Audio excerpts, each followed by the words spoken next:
Ирина, помимо стихов, чем вы еще увлекаетесь? Ну, вообще стихи, да, это основной мой творческий запас, так скажем. Но они не рождаются, конечно, на пустом месте. Самый мой любимый вид искусства после литературы, который меня вдохновляет, это музыка.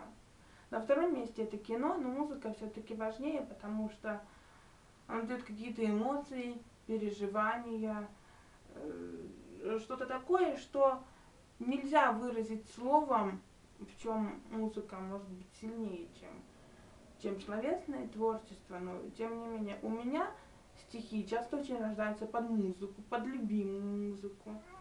Да, и что еще? Ну, кино люблю. А люблю. любимая музыка у вас какая?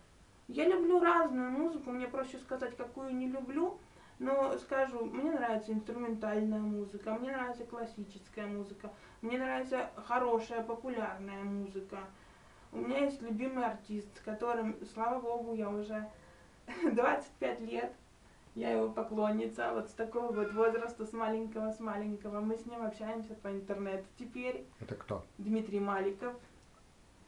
И А он... привет ему можете передать сейчас? Ох, если бы можно было передать, я бы передала, конечно. Нет, ну прямо и так скажите благодарность Дмитрию Маликову в камеру. Вот. И за что?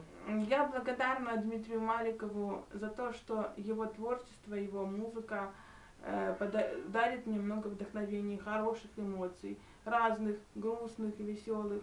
Ну и, конечно, Дмитрий помог мне, поскольку подарил мне коляску инвалидную с электроприводом. Вот. И вообще он замечательный, хороший, добрый человек. И если бы он не был настолько добрым и чутким, возможно, бы даже музыка его не удержала меня около него, поскольку я считаю, что творчество отражает душу человека.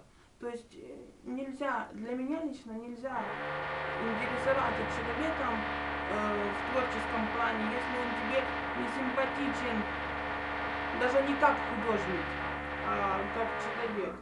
Так, а вот такая музыка, когда соседи сверлят что-либо, она Она меня вдохновляет? как-то, не то что, она меня, я на нее не Не обращаю раздражает? внимания. Поскольку человек такой, что у меня там кричит радио, там может кричать компьютер, там может еще что-то. Я к этому отношусь так, Так, шумы города. понятно. Да, ну, в фан-клубе я В каком участвую фан-клубе? у Димы Маликова. В Москве. Дистанционно? Да, и дистанционно. Я тоже там читала свои стихи. В прошлом ВКонтакте у меня есть. В прошлом году мы собирались, и был у нас такой вечер творческий фанатов. День ДМ назывался, и мы каждый кто что умеет там делать, там рисовать, писать музыку, стихи, то, что было связано, посвящено с Димой. Ну и с фанатами, конечно, общаюсь.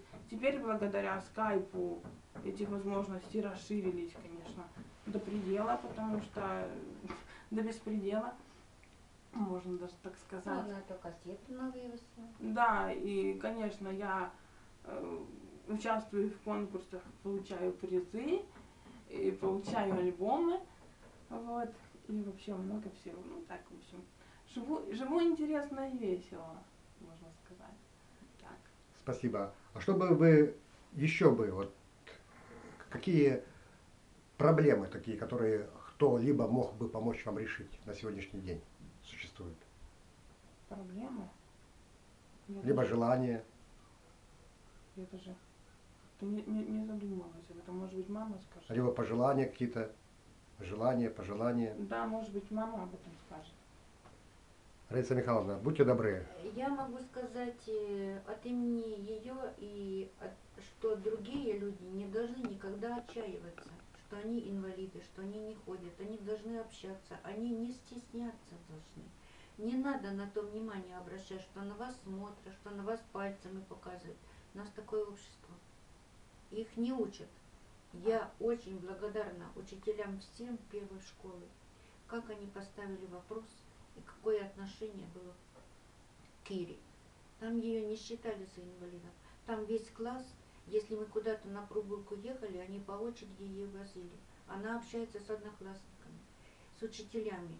И может это ее не оградило о том, что она боится людей. Мы куда едем в санатории, всегда у нее друзья появляются. И на коляске, и не на коляске. Ей есть о чем поговорить, что-то рассказать. Интересно с ней, новым друзьям с ней, а ей с ними. А как Ирина часто бывает на улице? И куда она может Ехать? самостоятельно мы перемещаться? Мы на целое лето в основном всегда уезжали на 3 месяца. Куда? На юг уезжаем. А в Сыктывкаре мы в центре живем, нам куда? По центре и поездили. Нам не надо как-то добираться, тяжело. А с транспортом как в Сыктывкаре для такой категории? Мы на транспорте такси только берем. С транспортом очень плохо. Один раз только мы попробовали с вокзала, когда приехали с поезда, подошли к этому автобусу, который инвалидов перевозит. Там была сопровождающая. И место было. И мы попросили, что нас подвезли. И она нам ответила: вы не заказывали. Мы вас не возьмем. Когда водитель сказал, есть место, она сказала, мы не возьмем. Я посмотрела, и мне нечего было ответить. Повернулась и ушла, взяли такси и поехали домой. Вот такое отношение. И такие люди работают с инвалидами, которые не понимают больных. И они никогда не поймут. И я не знаю, почему их принимают на работу. У меня такое впечатление. Берут своих, берут по блату, берут людей, которых надо даже уборщицы не принимать. А не на такую работу. Человек должен, если у тебя нету души, ты хотя не показывай свою дурость, как говорится, что ты ненавидишь таких людей, что ты не умеешь с ними работать. Вот это в прошлом году первый раз я встретилась с такими людьми. Спасибо за откровенность, Раиса Михайловна, но на такой грустной ноте не будем заканчивать наш видеорепортаж. Поэтому, Ирина, будьте добры, пожелайте своим друзьям, тем людям, которые попали и находятся в аналогичной ситуации, что бы вы им могли бы посоветовать? Как бы это ни банально звучит, не теряйте веру, займитесь чем-нибудь, найдите себе какое-то увлечение. Это всегда поможет. У всех людей разные склонности. Кто-то любит творчество, кто-то спортивный человек. Но главное, конечно, не терять веру в себя и помнить, что все испытания, которые нам даны Богом, это наш крест, с одной стороны, а с другой стороны, Бог не даст больше испытаний, чем кто-то может выдержать. Так что будьте здоровы, счастливы, любимы, увлечены, и пусть у каждого будет случиться все так, как хочется, чтобы праздник был и на нашей улице, чтобы люди в это верили, и чтобы нам побольше в жизни встречалось чутких, добрых, интересных людей. А на плохих, на них не стоит обращать внимание.